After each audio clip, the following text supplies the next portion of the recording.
Hey, welcome back to the Disney Plus Everyday Challenge. Give me my light back. Thank you very much, Dr. Paul. Today's episode is the Incredible Dr. Paul, a 200th anniversary, a 200th Polapalooza. Yeah, that means 200 episodes of the Incredible Dr. Paul have been created over I don't know how many years now. This is from 2022, by the way, so this is about 2 years old already. They've probably made many since. I think there's actually a finale episode also left on here that I have not watched yet. There's no shortage of Dr. Paul footage, content on. I guess it's National Geographic. Yeah, it's a National Geographic series. I didn't think it was a Disney Channel native kind of thing because that tends to lean more kid stuff. But yeah, so this docu-series, reality series about a veterinarian. I didn't remember them saying he's from Austria. Is that where he is? What does it say up here? I don't know. He's still got an accent, but he is. I think he lives in Wisconsin, somewhere in the Midwest. And I should know this by now since I've seen so many different shows and specials and things like that over the years.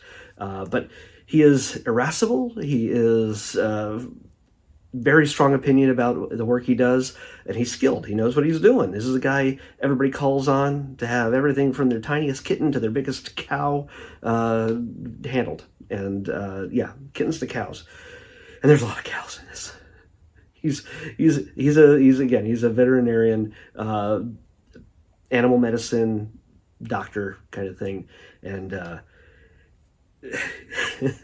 this is really just a retrospective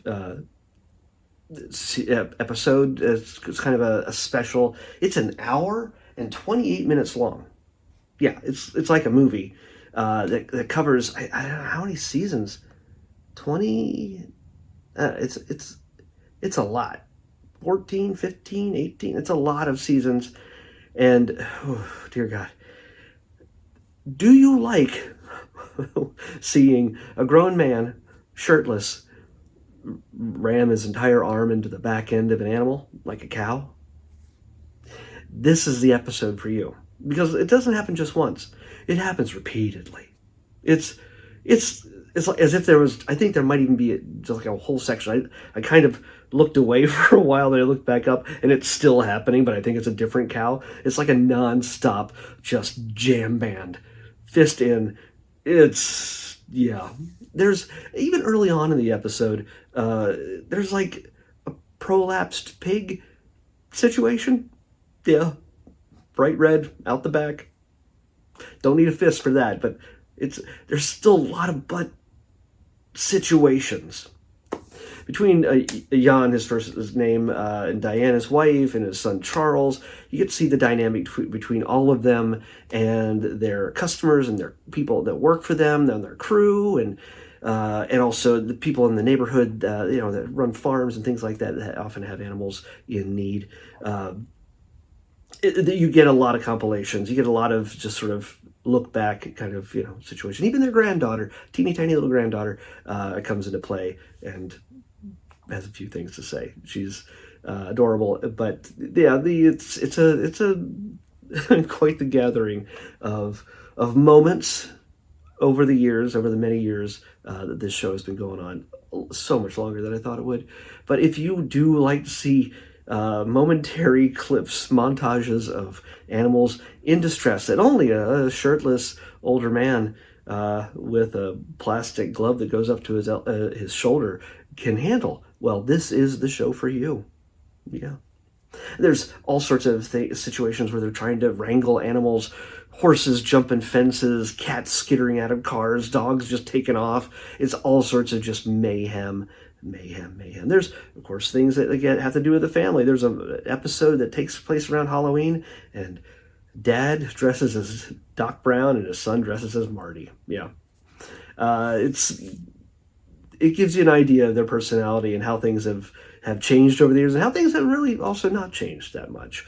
There's always going to be animals in need that he and his family and his crew, his team, are going to be able to handle unlike no other. But yeah, you can't be too squeamish for this. I did have to look away a couple times. I'm not entertained by just gushes of various bodily fluids going every which direction from so many animals. But hopefully, at the end of each episode, he usually is the one who helps them out of their distress and fixes them up.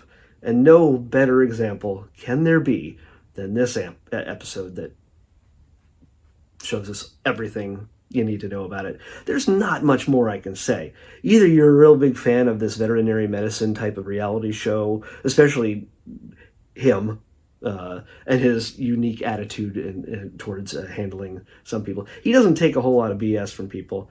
He doesn't take a whole lot of BS from the animals, especially. He, like I said, I can't stop saying it. He goes in there. He gets in there. He takes care of that problem. And a lot of the time, when you're just doing that, it's just, you're checking if the cow's pregnant. She was pregnant.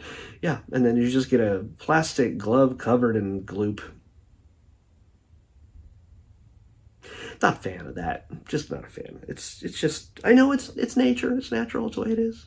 But it's not, I don't find it entertaining. So I'm not going to be the kind of guy who's going to watch 198 more episodes, because I've seen the first episode of the series, of the regular series, and I've seen a bunch of the specials. I'm just not going to watch the rest of it. It doesn't do anything for me. Nothing against him or his team, and they do great work. Absolutely. And it's needed. It's necessary. But, yeah, it's not for me. If it's for you, there's so much to see on Disney Plus and National Geographic. Let's pick tomorrow's episode. 165. 165.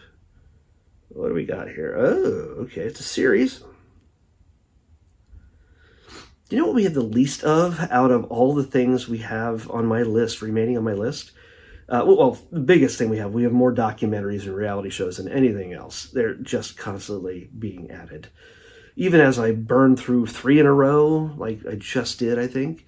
3, 4 in a row, seems like it, in the last week. The one that we've burned through the most, or at least initially had the least of, and have burned through pretty much, are series, just regular scripted series. Usually like the half-hour Disney Channel variety or Disney XD variety. Either animated or live action, with Hannah Montana or Olivia Rodrigo or Zendaya, stuff like that. So, but this is an animated thing, and I think it's more a Disney Junior thing, so we're going to check this one off the list. There are 3 different versions of this series. Foreign, I think. It's outside the U.S. Might be French, I'm not sure. We'll find out. 165 is Morphle and His Magic Pets. Yeah. There's also Morphle Shorts and My Magic Pet Morphle. I don't know. Either way, Morphle and the Magic Pets. Morphle and the Magic Pets are what we're watching next on the Disney Plus Everyday Challenge. I'll see you back here tomorrow with that. Bye.